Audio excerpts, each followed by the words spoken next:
हमारी रिशेल एलन से कहती है, मास्टर ओटिस, क्या आपने बाय एनी चांस उस लेटर को पढ़ा है जिसमें रूल्स लिखे हुए हैं? तो एलन कहता है, नहीं, मैंने कभी भी ऐसा कोई लेटर नहीं देखा। वो कहती है, ये कितना अजीब है, आपने इसको कभी नहीं देखा, मुझे लगा था आपको पता होगा। तो एलन कहता है, मैंने सुना था कि जो लोग नए नए इस मीनार में आते हैं उनको एक लेटर मिलता है, लेकिन मैंने कभी उसको खुद से नहीं पढ़ा।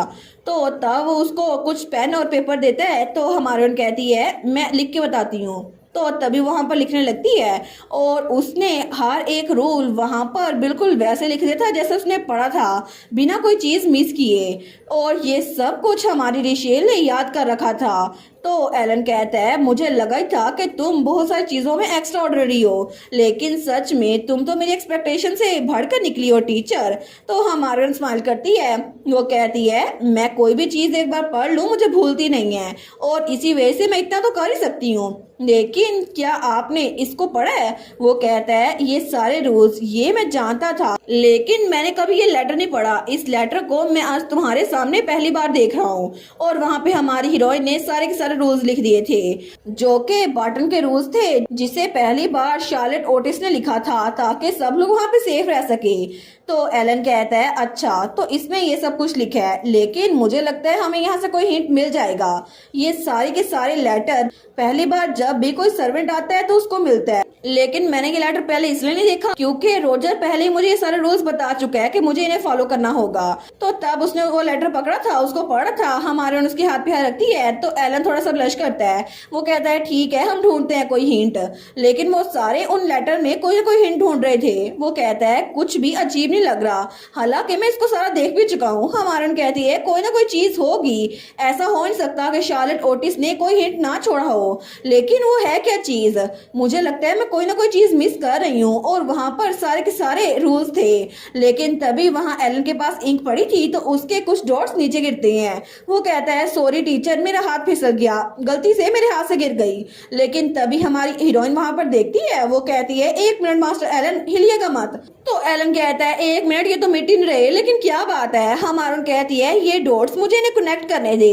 लेकिन तभी वो डॉट्स को मिलाती है तो वहां पर एक और चीज बन रही थी। हमारा हीरो कहता है, तुम कर क्या रही हो? वो कहती है, जब मैंने पहले बार इस लेटर को देखा था तो कुछ कंटेंट्स पे मैंने फोकस नहीं किया था। ऐसा लगता है कि लेटर के ऊपर कुछ डॉट्स छुपे हुए थे जिनको मिलाने से कुछ लफ्ज बनते हैं।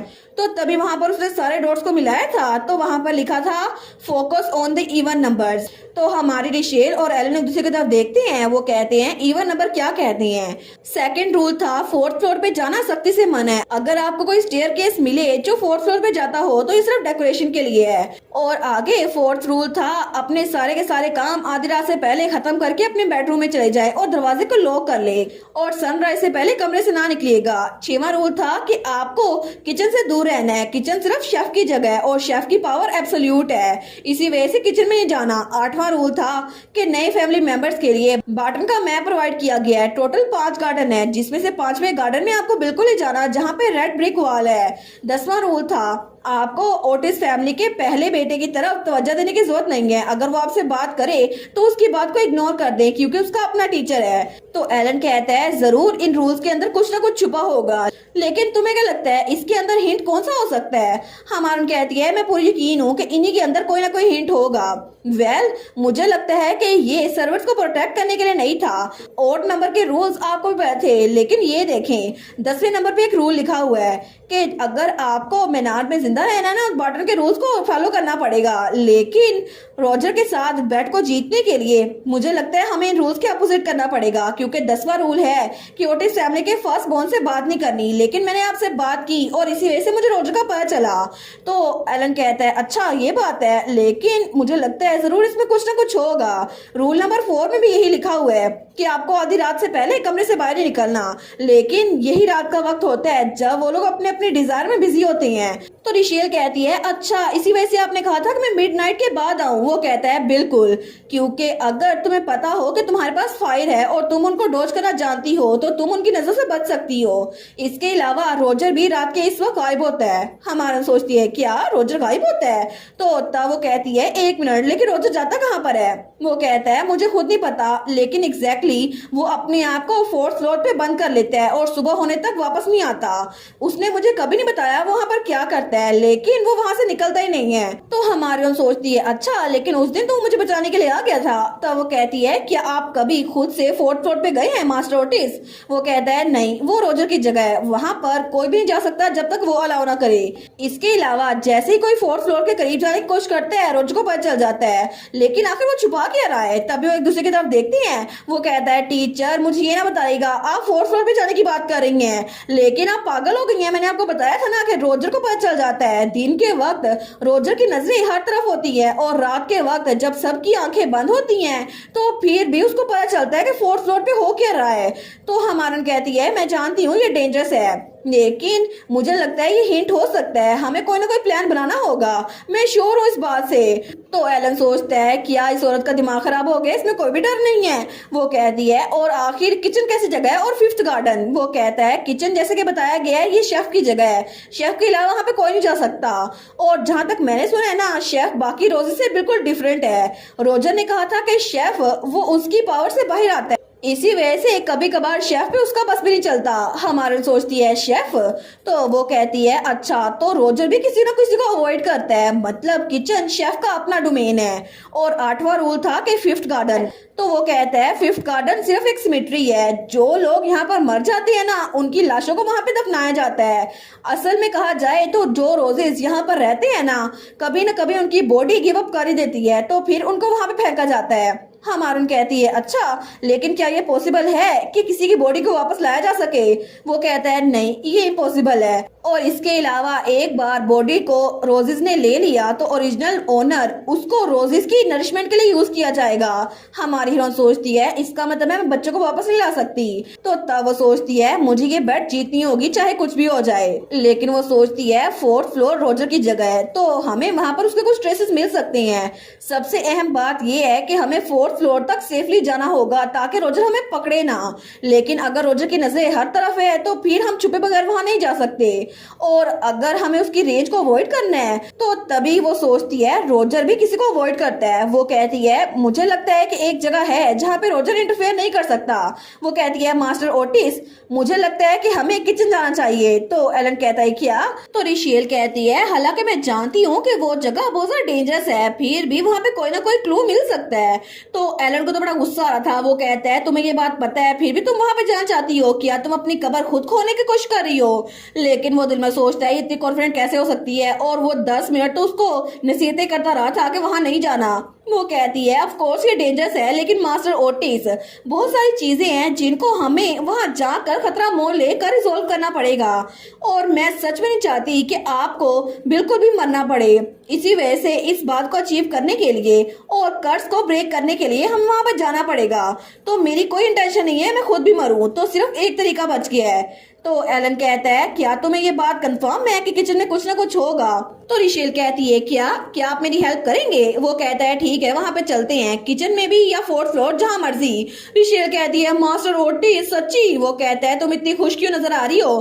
तो हमारन कहती है वेल मुझे लगा था कि मुझे आपकी हेल्प चाहिए होगी। तो हमारा हीरो कहता है अगर एक आउटसाइडर मेरे लिए इतना रिस्क उठाने के लिए तैयार है तो फिर मुझे भी तुम्हारी हेल्प करनी चाहिए। लेकिन तभी वो वहां पर मैप बनाता है। वो कहता है और अब मैं तुम्हारी बात सुन ही रहा हूँ तो मुझे अचानक से कुछ याद आया, जब पैनी और नीरू को रोज ने ले लिया था और उसके बाद फादर गायब हो गए, तो एक दिन अचानक से मैंने देखा कि मदर कहीं जा रही हैं और वो बेसमेंट में किचन की तरफ जा रही थी। तो उस वक्त मुझे समझ नहीं आया ऐसा क्यों था, लेकिन मैं मदर के पीछे गया और मैंने उससे पूछा आप कहाँ जा रही हैं? तो मदर ने मुझे जवाब दिया चाहे कुछ भी हो जाए, मुझे उससे कितनी मर्जी नफरत हो, फिर भी मुझे उसे खाना खिलाना ही होगा। और उन्होंने यही कहा था। हमारी रिशेल सोचती है क्या खाना खिलाना होगा? मतलब वो किसी के खाने का ध्यान रख रही थी। इसका मतलब है किचन में कोई ना कोई छुपा होगा जिसके खाने का ध्यान रखने के लिए लेडी ओटिस को वहां जाना पड़ता था। तो वो कहता है उसके बाद मदर वहाँ पर रोजाना जाने लग गई, लेकिन तब कुछ अरसे बाद उन्होंने वहाँ जाना बंद कर दिया और उसी वक्त उनका दिमाग बिल्कुल खराब हो गया और उसके बाद से उन्होंने सही से बात करना भी बंद कर दी। मुझे लगता है कि किचन में जाने का उनका जरूर कोई ना कोई मकसद था और उसी वक्त मेरे दिमाग में एक बात आई। मेरे फादर जो अचानक से बार्टन के क्लोज होने के बाद गायब हो गए थे, एग्जैक्टली वो थे कहाँ पर? तो एलन कहता है मैंने इसके बारे में पहले सोचा और मुझे लगा कि वो रोजर वाल्टर आखिर अगर वो मेरी जगह होता तो क्या करता। वो कभी भी किसी भी ओटिस फैमिली के मेंबर को बार्टन छोड़ने की इजाजत नहीं दे सकता।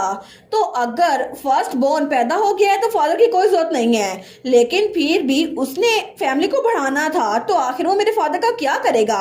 या फिर ऐसा हो सकता है कि उसने मेरे फादर को अपने डोमेन में कैद किया हो। हमारन कहती है 4th फ्लोर पे। वो कहता है ये सिर्फ थ्योरी है, लेकिन मैं जानता मेरे फादर किस हालत में है और मेरी मदर जब वो किसी के लिए खाना लेकर जाती थी तो क्या पता वो मेरे फादर ही हो, और चाहे वो रोजर के ऑर्डर पे लेके जाती या फिर अपनी वजह से, मुझे खुद नहीं पता। लेकिन इस सारे वक्त में मेरी मदर ने फादर की डेथ को खुद से विटनेस किया होगा, इसी वजह से उनका दिमाग खराब हो गया था। लेकिन तब वो उसको मैप दिखाते हुए कहता है अब यहाँ पर देखो। तो रिशेल उसकी तरफ देखती है। वो कहता है बस ऐसा चेहरा मत बनाओ टीचर, एनीवेज मैं तुम्हें बता रहा हूँ कि शायद तुम्हारा गैस ठीक हो सकता है, किचन में कुछ होगा, जैसे कि सीक्रेट स्टेयरकेस हो सकता है ना 4th फ्लोर पे जाने के लिए। वेल कोई भी रीजन होगी तो हमें किचन में जाना ही पड़ेगा, इसी वजह से रेगुलर मील्स के अलावा हमें वहां पर खुद से घुसना पड़ेगा। हमारा सोचती है क्या ये मुझे हौसला दे रहा है? वो कहती है ठीक है ये काम कर जाएगा, मैं श्योर हूँ। तो एलन कहता है ठीक है। वो थोड़ा ब्लश कर रहा था। वो कहता है और जैसे कि तुम्हें पता है कि किचन पहली बेसमेंट के फ्लोर पर है और वहां पर सिर्फ एक एंट्रेंस है और डाइनिंग हॉल सर्वेंट्स का उसके सामने ही है, इसी वजह से मुझे इसके बारे में इतना ही पता है, लेकिन मैं खुद वहां पर कभी नहीं गया। इसी वजह से अगर हमें वहां पर जाना है तो हमें छुप के जाना पड़ेगा। और शेफ ऐसा लगता है कि वो रोजर की बात सुनता नहीं है और रोजर भी उससे थोड़ा दूर रहता है, लेकिन शेफ जब भी मुझे देखते हैं ना तो मेरे सामने थोड़ा हिचकिचाता है। ऐसा लगता है वो अभी भी लोगों को डिस्टिंग्विश कर सकता है। हमारा सोचती है शायद इसी वजह से पहले इसने मेरी हेल्प की थी। तो वो कहता है मैं उसके अटेंशन लूंगा और तुम किचन में जाकर इधर ढूंढना क्या चीज है वहां पर। हमारा कहती है क्या ये ठीक रहेगा? मुझे नहीं लगता कि आपको चारा बनना चाहिए। वो कहता है मेरा जिंदा रहने का तरीका थोड़ा अलग है और क्या पता कि मैं जिंदा रह सकूं, तुम्हें कोई फिक्र करने की जरूरत नहीं है। हमारा सोचती है ये तो छोटा सा है, वीक है, इंजर्ड है और अभी तक अडल्ट भी नहीं बना। वो कहता है मेरी तरफ ऐसे क्यों देख रही हो और क्या तुम्हें लगता है मैं पेपर से बना हूं? मैं अपने आप का ध्यान रख सकता हूं, तो मुझे बस पीछे छोड़ देना। वो कहती है ठीक है हम लोग मूव कर लेंगे। तो एलन कहता है ये थोड़ा अजीब सा प्लान है, लेकिन फिर भी हमें कोशिश करनी पड़ेगी। कल सुबह हम तकरीबन 1 बजे यहाँ से निकलेंगे। हमारा कहती है तो अगर हमने किचन को चेक कर लिया उसके बाद हम क्या करें अगर शेफ हमारे पीछे आ गया? वो कहता है सुबह के वक्त ब्रेकफास्ट उसे तैयार करना होता है, लेकिन मैं ब्रेकफास्ट के टाइम कुछ अजीब कर दूंगा जिसकी वजह से उसे खाना तैयार करने में ज्यादा टाइम लगेगा, तो वो हमारे पीछे नहीं आएगा। तो वो दोनों एक दूसरे की तरफ देखते हैं। तो हमारा हीरो वो उस लैंप को उठाते हुए कहता है कल सुबह 1 बजे हम लोग उस किचन में जाएंगे, तो कल यहीं पर मिलते हैं। लेकिन तब हमें सुबह का सीन दिखा जाता है। तो हमारी रिशेल वो सो के उठती है और वो वहां पर सोफे पे सो गई थी। वो सोचती है इतनी देर हो भी गई लेकिन मेरे पास ये ब्लैंकेट कैसे आई? तो वहां पे एलन दूसरे सोफे पे सोया हुआ था। वो सोचती है मैं तो निकलने वाली थी लेकिन उन्होंने मुझे रोक लिया। जब मैं निकलने लगी थी ना तो उन्होंने कहा था अच्छा यहीं पर रुक जाओ। तो मैंने कहा था क्या? तो एलन ने कहा था इस वक्त वो चीजें बाहर फिर रही हैं, तुम्हें सच में लगता है तुम जा सकती हो? सुबह होने का इंतजार करो फिर निकल जाना।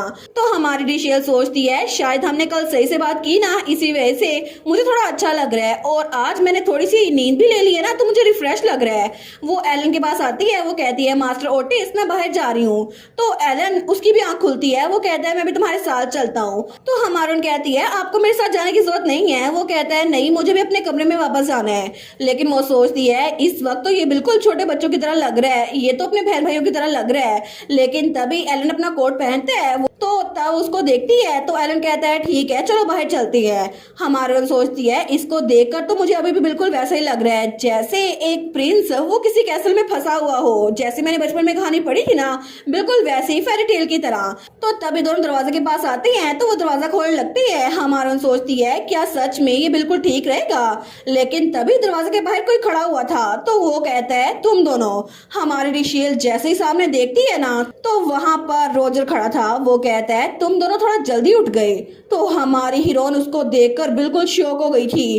तभी एलन की नजर उस पर पड़ती है तो वो जल्दी से रिशेल को पीछे करता है और रोजर के सामने खड़ा हो जाता है। वो उसको बहुत सा घूर के देखता है। तो तभी रोजर उसको देखकर स्माइल करता है। वो कहता है चेहरा क्यों लटकाया हुआ है एलन। और तभी वो उसके पास होके कहता है क्या तुम्हें डर लग रहा है कि मैं रिशेल को हर्ट कर दूंगा। तो तब एलन कहता है मेरे रास्ते से हटो। तो रोजर कहता है बिल्कुल मैं हट जाता हूँ। तो हमारी और उसको देखती है, लेकिन तभी रोजर वहां जाते जाते रुक जाता है। वो कहता है सच में तुम दोनों को इतना क्लोज देखकर मुझे बहुत ज्यादा अच्छा लग रहा है। ये कितना वंडरफुल है। मैं उम्मीद करता हूँ कि तुम दोनों अपनी कंपनी को एंजॉय करोगे। लेकिन तब वहां चला गया था तो रिशेल और एलन वहीं पर थे। वो सोचती है ये आदमी रोजर वाल्टर, आखिर इसने हमें नोटिस तो नहीं कर लिया, लेकिन इसे कैसे पता कि हम दोनों स्टडी में थे। तो क्या इसका मतलब है इसे पता चल गया कि हम लोग इसके खिलाफ कुछ ना कुछ प्लानिंग कर रहे हैं। और तब थोड़ी देर बाद रिशेल बच्चों के कमरे में थी। वो सोचती है आज फिर से मैनार में एक और दिन शुरू हुआ। लेकिन कल रात जो कुछ भी हुआ ना, जब सब लोग सोए हुए थे, चाहे हमें कितने भी सीक्रेट्स पता चले हैं, लेकिन तब वहाँ नीचे देखती है। वो सोचती है पता नहीं आखिर ये कुछ रिएक्ट क्यों नहीं कर रहा। तो रोजर वहाँ पर एक रोज की स्मेल सूंघ रहा था। तो वो सोचती है ये तो बिल्कुल वैसे ही एक्ट कर रहा है जैसे हमेशा करता है। आखिर इसने कोई रिएक्शन क्यों नहीं दिया। ये तो आज भी बिल्कुल वैसे ही गार्डन में टहल रहा है जैसे हमेशा टहलता है। या फिर इसने हमारे प्लान को नोटिस कर लिया हो। आखिर ये सोच क्या रहा है हमें कुछ नहीं पता। कहीं ऐसा तो नहीं है इसे इस बात पे यकीन है कि हम कभी भी भाग नहीं सकते, इसी वजह से हम जितनी मर्जी स्ट्रगल कर ले, ये हमें ऐसे ही देखना चाहता है। क्या ये इसको कॉन्फिडेंस है या ये हमारा मजाक उड़ा रहा है। तभी पीछे से बच्चे कहते हैं टीचर आप यहाँ पर क्या कर रही हैं। तो रिशेल कहती है कुछ नहीं, मैं तो आसमान को देख रही थी। तो पेनी कहती है कितना बोरिंग है ना। नीरू भी कहता है बड़े लोग तो ऐसे ही होते हैं। रिशेल सोचती है मेरे एक्सप्रेशन इतने डार्क नहीं लग रहे हैं ना, लेकिन मैं बच्चों के बारे में क्या करूं। ये दोनों तो लिटिल रोजेज हैं, क्योंकि जैसे ही मुझे रोजर का असली नाम पता चला तो ये बच्चे भी गायब हो जाएंगे, क्योंकि ये भी रोजेज हैं। सुबह के वक्त ये लोग बिल्कुल बच्चों की तरह एक्ट करती हैं, लेकिन रात को ये भी वो चीजें बन जाती हैं। फिर भी मैंने जितना कुछ पता किया है, इसके बावजूद भी मैं बच्चों को अकेला नहीं छोड़ सकती। तो बच्चे कहते हैं टीचर, और उसको कुछ देते हैं। हमारी रिशेल उसको देखती है तो वो एक पेंटिंग थी। तो दोनों बच्चे कहते हैं टीचर गैस करें ना ये कौन है। हमारी रिशेल उसको देखकर स्माइल करती है। वो कहती है तुम लोगों ने बहुत अच्छी ड्राइंग की है, ये तो टीचर पेनी और नीरू है। तो वो दोनों को गले लगा लेती है। तो बच्चे कहते हैं हमने अच्छे से ड्रा किया ना, पेनी और नीरू तो बेस्ट है ना। तो हमारी हीरोइन को देखती है। वो सोचती है एक बार मैंने रोजर का नाम पता कर लिया तो उसके यहाँ से जाते ही ये बच्चे जिनको रोजर की वजह से बनाया गया है ये भी गायब हो जाएंगे, है ना। लेकिन फिर भी इनके मास्टर के गायब होते ही ये बच्चे यहाँ पे नहीं रुक सकते। मेरी कोई इंटेंशन नहीं है कि मैं मास्टर एलन से कहूँ कि इन बच्चों को अपने साथ लेकर जाएं, लेकिन तभी वो बच्चों के बाल बिगाड़ने लग जाती है। तो बच्चे कहते हैं टीचर बस करे ना, गुदगुदी हो रही है। लेकिन तभी पेनी कहती है टीचर और करे ना, मजा आ रहा है। तो हमारा सोचती है क्या हम हमेशा के लिए इस मीनार में ऐसे नहीं रुक सकते जैसे अभी हैं, हमेशा के लिए बिना किसी फेयरवेल की तैयारी किए। क्या ये काफी नहीं होगा। लेकिन मुझे लगता है मुझे अपनी सोच को पीछे धकेलना पड़ेगा, क्योंकि आज रात 1 बजे मैं फिर से एलन नोटिस के साथ जाकर इस मेंशन के बारे में कुछ पता करने वाली हूँ। और इसी के साथ ये वाला पार्ट यहीं पर ख़त्म। तो आप लोग बताइएगा आप लोग को ये पार्ट कैसा लगा, और वीडियो को लाइक और चैनल को सब्सक्राइब लाजमी कीजिएगा। बाकी वीडियोस का लिंक भी स्क्रीन पर नज़र आ रहा होगा, तो काइंडली उनको भी चेकआउट कर लें। और thank you so much for watching my videos. Stay safe, bye bye.